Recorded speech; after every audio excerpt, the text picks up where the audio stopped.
O Senhor esteja convosco. Ele está no meio de nós. Proclamação do Evangelho de Jesus Cristo, segundo Lucas. Glória a vós, Senhor. Naquele tempo, reuniu-se uma grande multidão e de todas as cidades iam ter com Jesus. Então ele contou esta parábola. O semeador saiu para semear sua semente. Enquanto semeava, uma parte caiu à beira do caminho.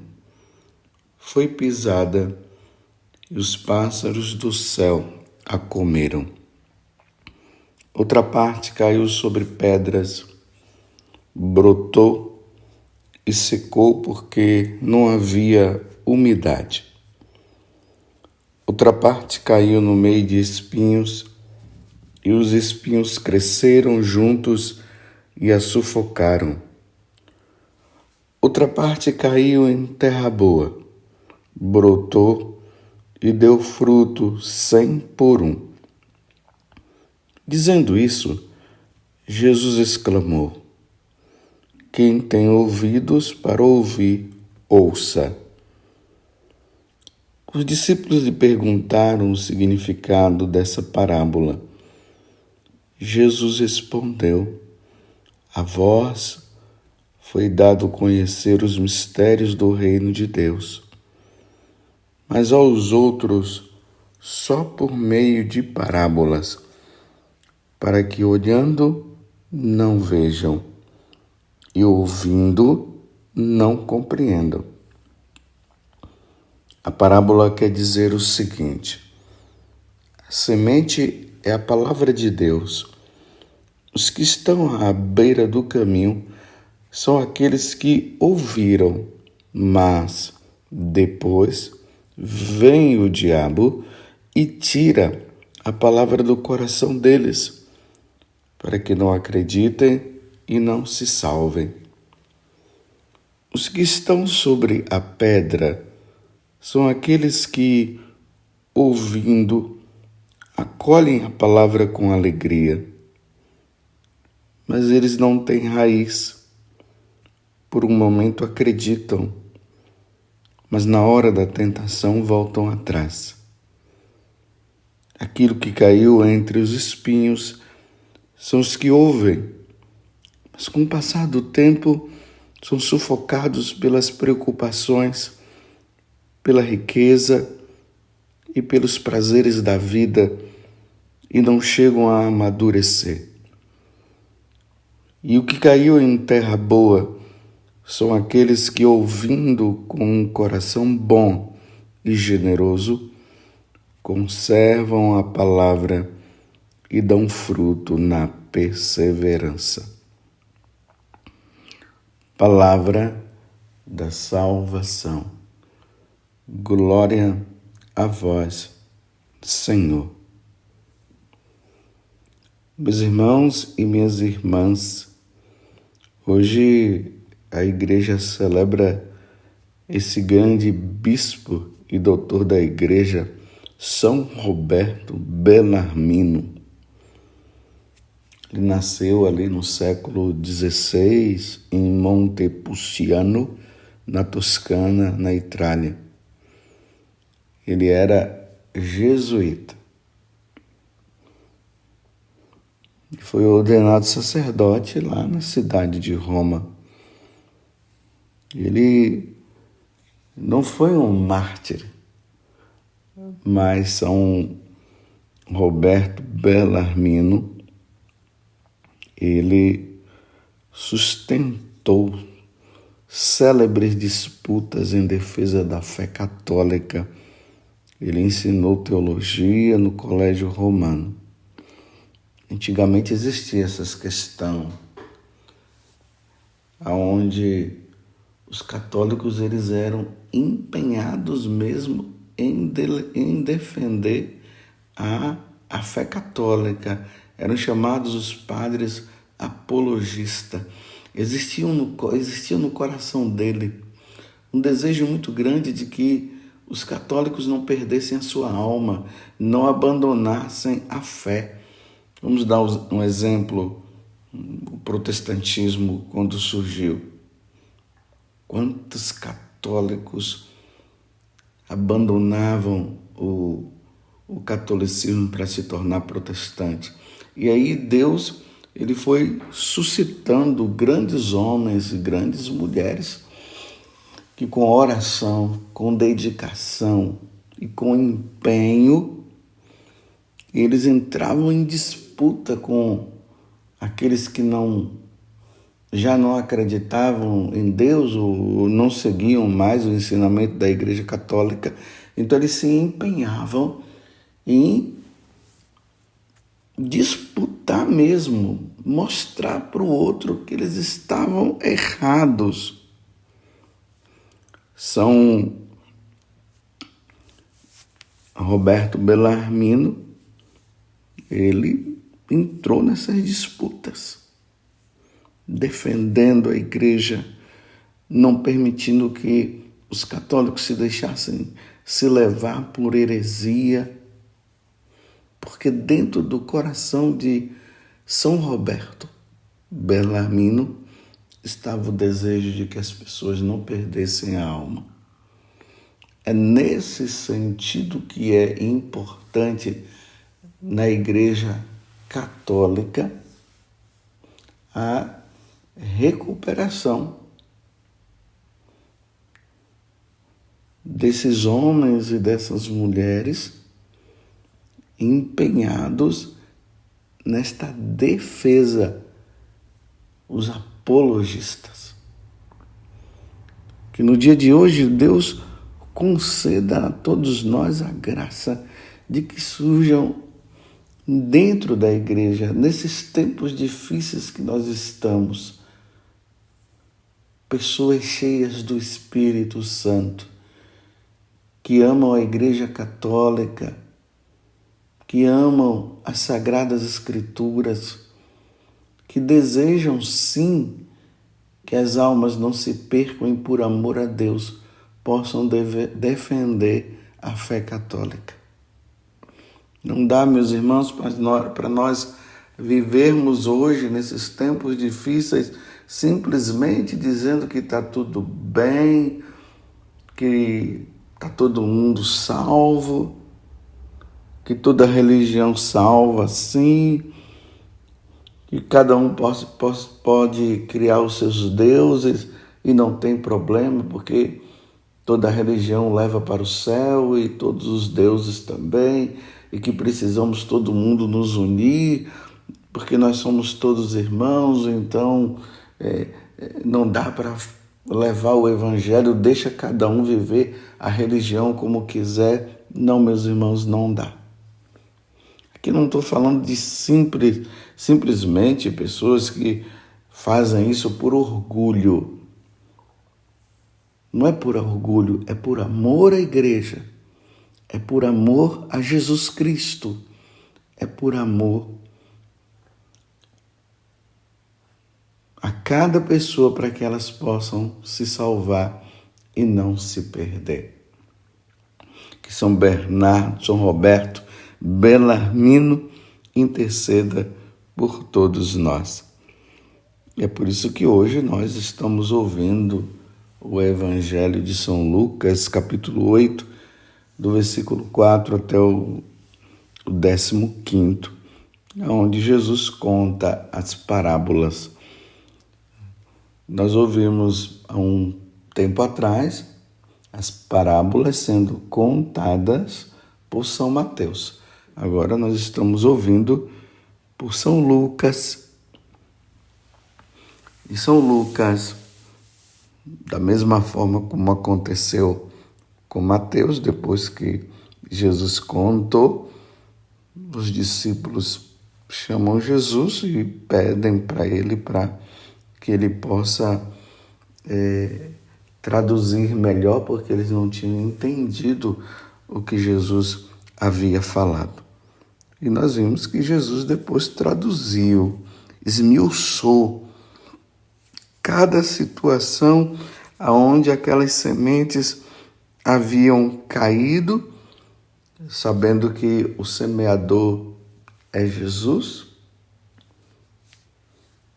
Ele é que produz, ele é que lança essa semente na terra, e nós é que devemos acolher essa semente, essa palavra, como nós sacerdotes, quando celebramos a missa, nós falamos palavra da salvação. Ou seja, é Deus quem fala. E quando Deus fala, deve produzir salvação dentro de nós. Porque foi para isso que nosso Senhor veio. Ele veio se entregar na cruz, morrendo e dando a vida por nós. Mas para acontecer o efeito desta salvação, é preciso que nós saiamos da ignorância. E como é que nós saímos da ignorância? Ouvindo nosso Senhor, que nos diz: é por aqui que vocês devem ir. É nosso Senhor que vai falando do reino dos céus, que a nossa vida aqui na terra, ela é passageira. É nosso Senhor que vai dizendo que nós devemos abandonar o pecado. É nosso Senhor que vai falando para nós que precisamos perseverar. É nosso Senhor que, através da sua palavra, Ele nos ensina que existe somente uma igreja, não existe várias igrejas. É nosso Senhor que vai falando que precisamos abandonar as religiões pagãs. E na medida que nós vamos ouvindo tudo isso, essa palavra que entra pelo ouvido e vai para o coração, ela produz o fruto. E que fruto é esse? O fruto de conversão, de mudança de vida. Não adianta querer forçar a conversão do outro. Ela precisa ser munida de muita força de Deus, para que Deus possa produzir conversão no coração do outro. E aí, quando se ouve a palavra de Deus, essas questões hoje de ideologia de gênero, as pessoas passam a compreender que não é por aí. Aqueles que vivem num casamento errado, eles resolvem a questão do matrimônio, porque é Deus quem suscita, é Deus que muda o coração da pessoa. Aqueles que vivem numa vida de corrupção, eles passam a viver uma vida de honestidade. Aqueles que vivem numa vida de vícios, eles abandonam os vícios.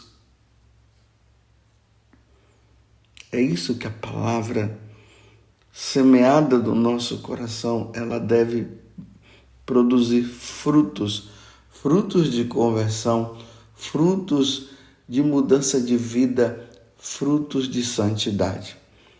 Então, diante da explicação que Jesus nos deu, eu queria que no dia de hoje você pudesse meditar no que Jesus está falando. Eu vou reler de novo e, na medida que eu vou lendo, abra o coração para entender o que Jesus diz. A primeira situação é essa.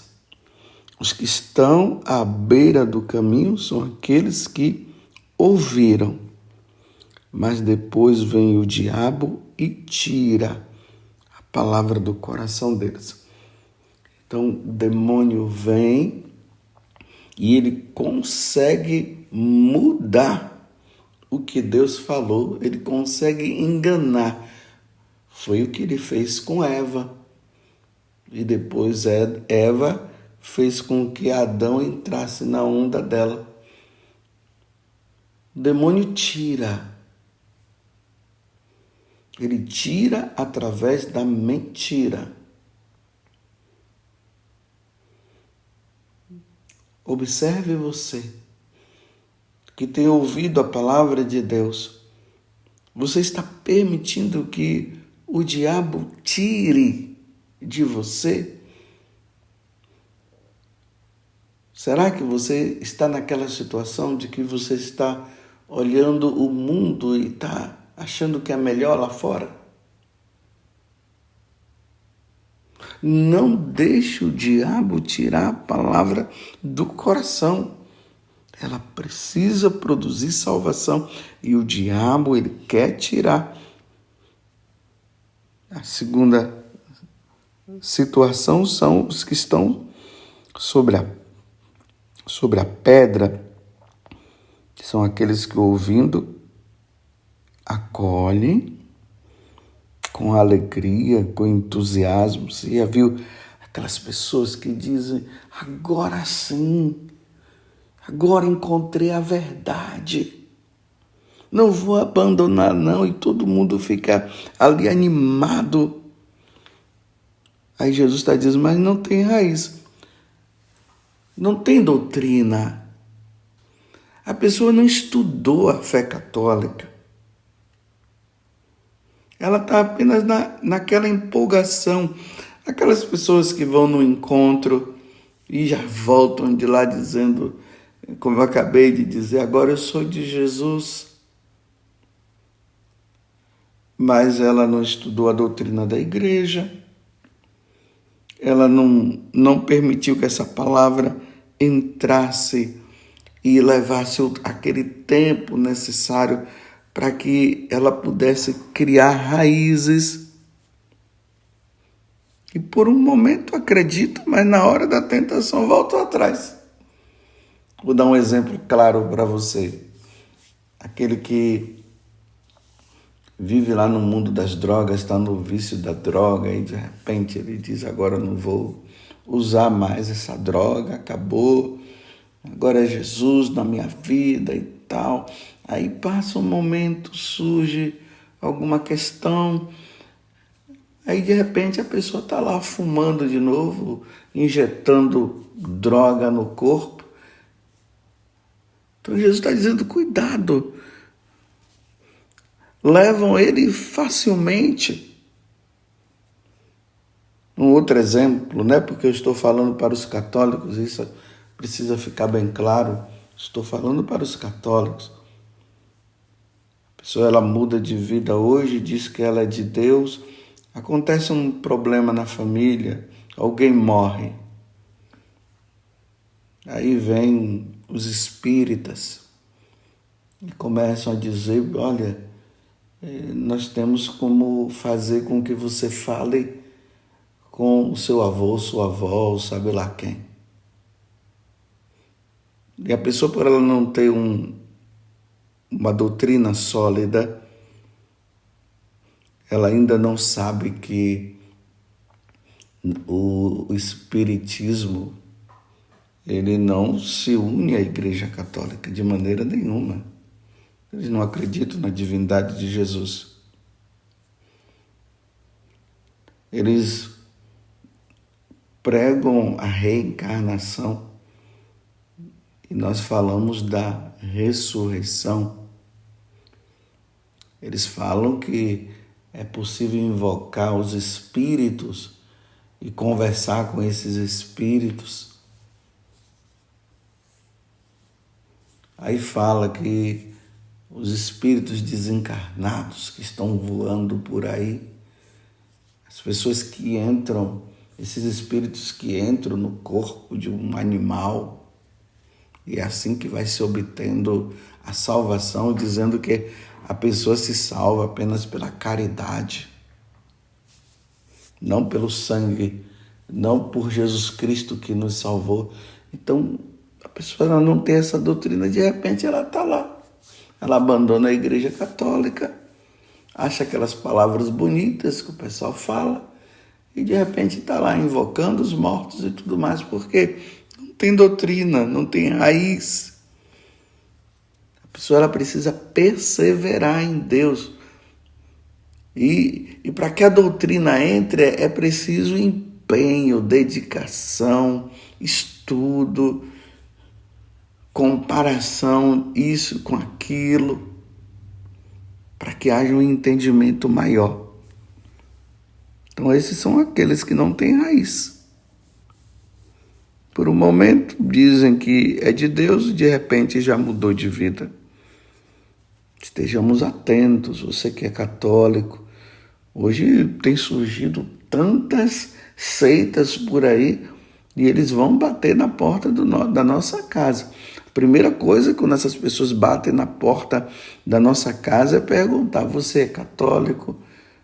Não, se não é católico, você queria o quê?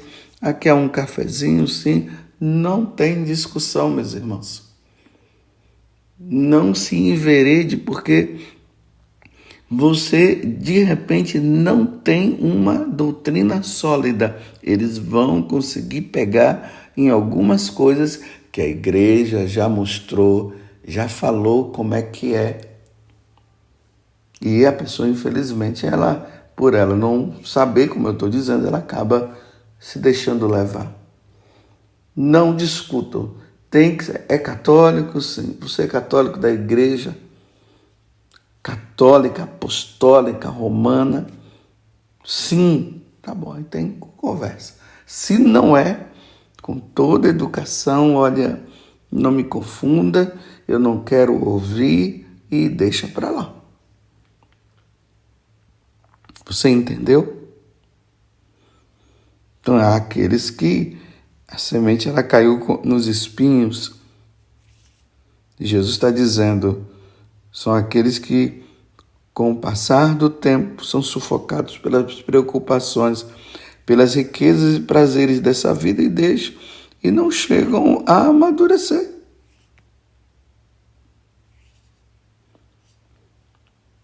Eu vou explicar para você. Tem aqueles que dizem que se converteram, mas eles se converteram numa linha de prosperidade, é a chamada teologia da prosperidade. Em que consiste isso? A pessoa agora, ela diz que ela mudou de vida e agora é só ela se ajoelhar e dizer para Jesus: me dê isso, me dê aquilo. E muitas vezes Deus vai nos provando e ela ainda não entendeu que Deus vai sempre ouvir as nossas preces. Não tem prece nossa que façamos que Deus não ouça.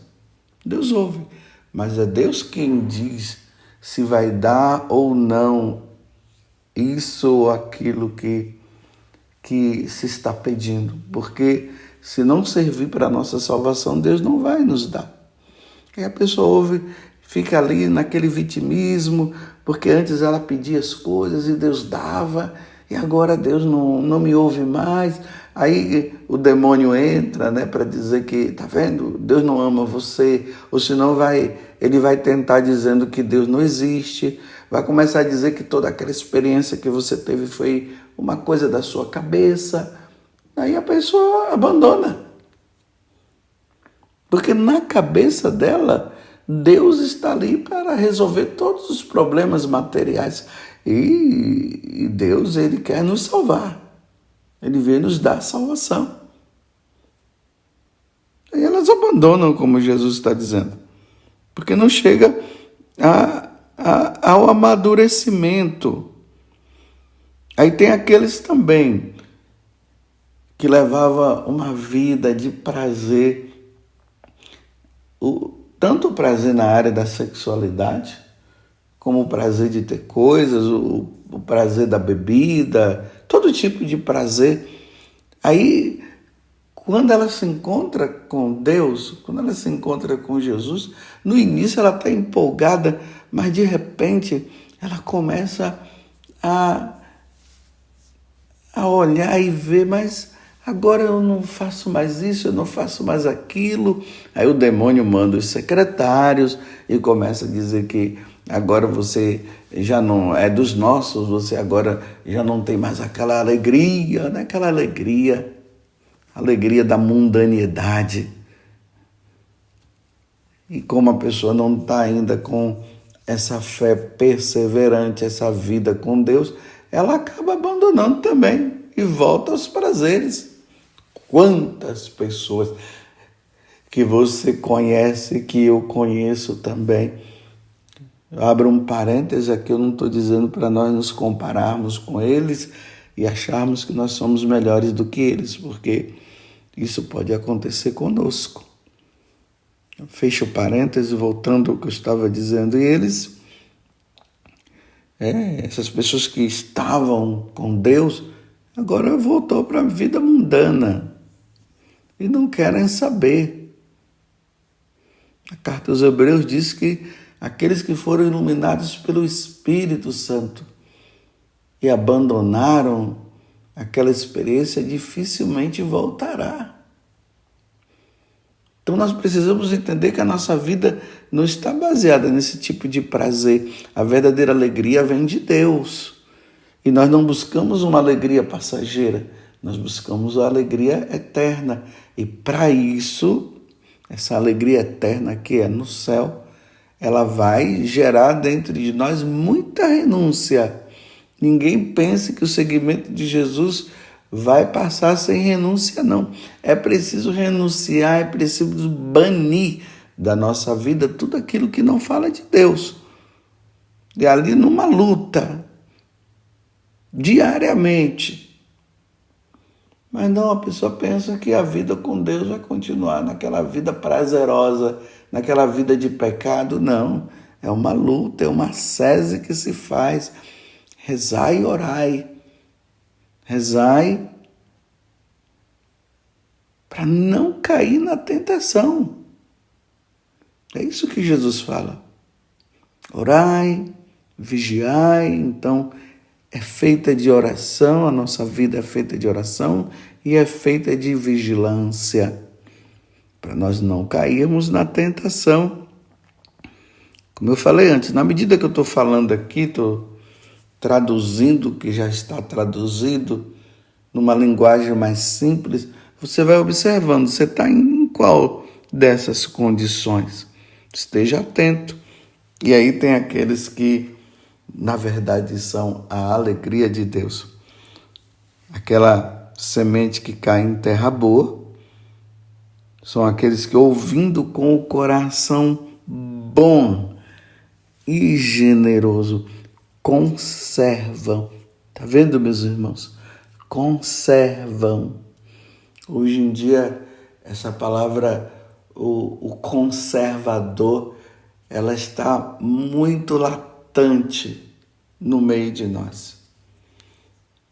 O que conserva, o que guarda, o que não se deixa levar por qualquer ideologia. Aqueles que ficam dizendo, não, mas os tempos mudaram, e interpretam o que Jesus nos ensinou de forma errada. É preciso conservar. Esse dá fruto, o que conserva, aquele que não se deixa abater, que não é aquele caniço rachado, aquele que se empenha, é firme, vai em frente. E ele é provado, é desprezado, mas ele conserva. Não, Deus disse que não é assim. O conservador é aquele que anda na verdade. Ele não se deixa levar pelas mentiras, não. Guarda no coração. A defesa dele é essa guarda. Aquilo, ele vai pensando, ele vai observando, opa, não é por aqui. Ele não é daquele que vive dizendo assim, todo mundo todo mundo está fazendo. Mas todo mundo está fazendo o quê? Esse todo mundo está fazendo, ele tem que estar fazendo o que Deus manda, o que Deus pede, não o que o mundo está dizendo. Esse produz fruto. Mas esse fruto ele se dá justamente por causa do tempo. A pessoa guardou no coração, ela pensou, ela mediu. E ela vendo tudo isso, ela diz, agora encontrei a verdade, pronto. Ninguém mais vai tirar. Então é preciso conservar no coração o que se ouviu e ao mesmo tempo estar atento, porque o diabo vai querer tirar. E ele vai querer tirar por essas formas e situações que Jesus acabou de dizer. Na tentação, nos prazeres do mundo. Ele vai querer tirar no momento em que a pessoa ela começa a achar que Deus entra no vitimismo, que Deus não ouve mais as minhas preces. Então é preciso se empenhar. A palavra de hoje que nós precisamos guardar no nosso coração é a virtude da perseverança. Aquele que perseverar até o fim, disse Jesus, será salvo. Louvado seja nosso Senhor Jesus Cristo, para sempre seja louvado, e a nossa Mãe, Maria Santíssima.